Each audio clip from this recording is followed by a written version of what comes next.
Pitt Explained, Season 1, Episode 6, 12 p.m. The Pitt continues in near real time at Pittsburgh Trauma Medical Hospital. We're now 6 hours into the shift. Dr. Robby runs the ER alongside charge nurse Dana Evans. Senior residents Collins and Langdon supervise the team while juggling patient overload. This episode brings a corporate takeover threat, the resolution of a 5-episode vigil for a dying teenager, a chest tube gone wrong, and a pregnant girl's desperate rebellion against her mother's control. This episode opens with a new threat, not medical, but corporate. Gloria introduces Robby to Dr. Tracy Morris from ECQ America, a contract management firm that runs over 500 ERs.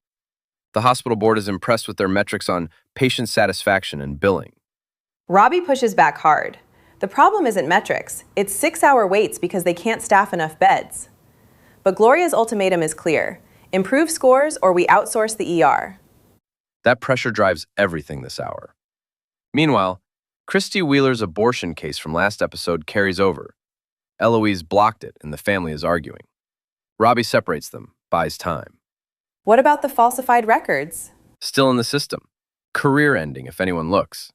Meanwhile, the stolen ambulance from 3 episodes ago finally crashes. The thieves turn out to be 2 frat boys pulling a hazing prank, not meth heads. Collins wins the full staff bet parlay.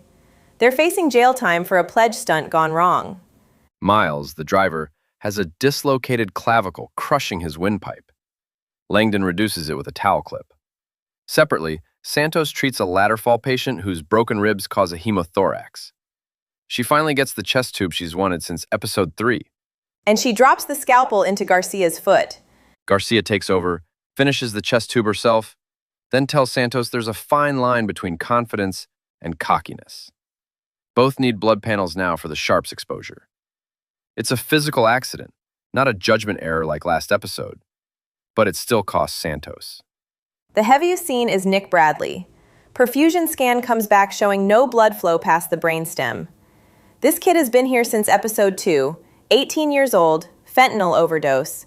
5 hours of his parents praying for a miracle. 5 full episodes of the family waiting for that result. Robby shows them the scans side by side. A healthy brain versus Nick's. The father understands immediately, but the mother had been hoping for something different.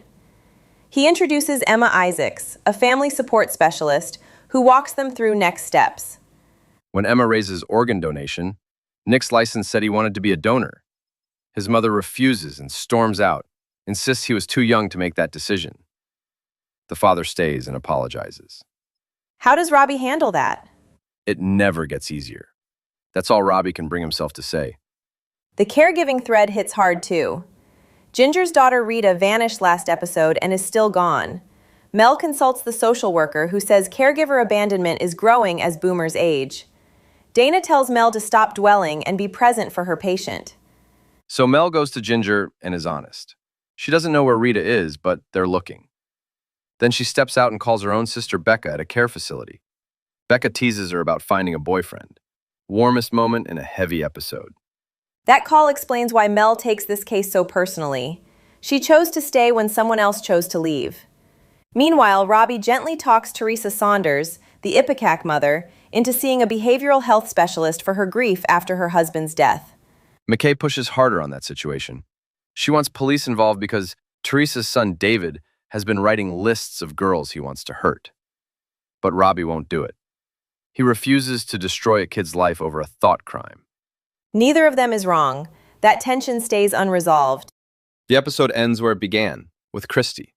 She and Eloise seem to reach a deal. Stay in school until she's due. But morning sickness hits. Christy locks herself in the bathroom and starts demanding the abortion pills. Lynette accuses Eloise of repeating the way their own mother controlled Eloise, a generational pattern. The 2 women erupt into a physical fight in the hallway. Collins tries to step in and gets shoved aside, a pregnant doctor caught in the middle of someone else's pregnancy war. One quiet grace note before the chaos. Sandwiches arrive from Shelby Adamson, Dr. Adamson's sister, who sends food every year in his memory. Robby walks away shaken. 6 hours in, nobody's caught a breath. Christy is locked in a bathroom, while her family fights outside. Robby's falsified records remain in the system. Nick's mother refuses to discuss organ donation.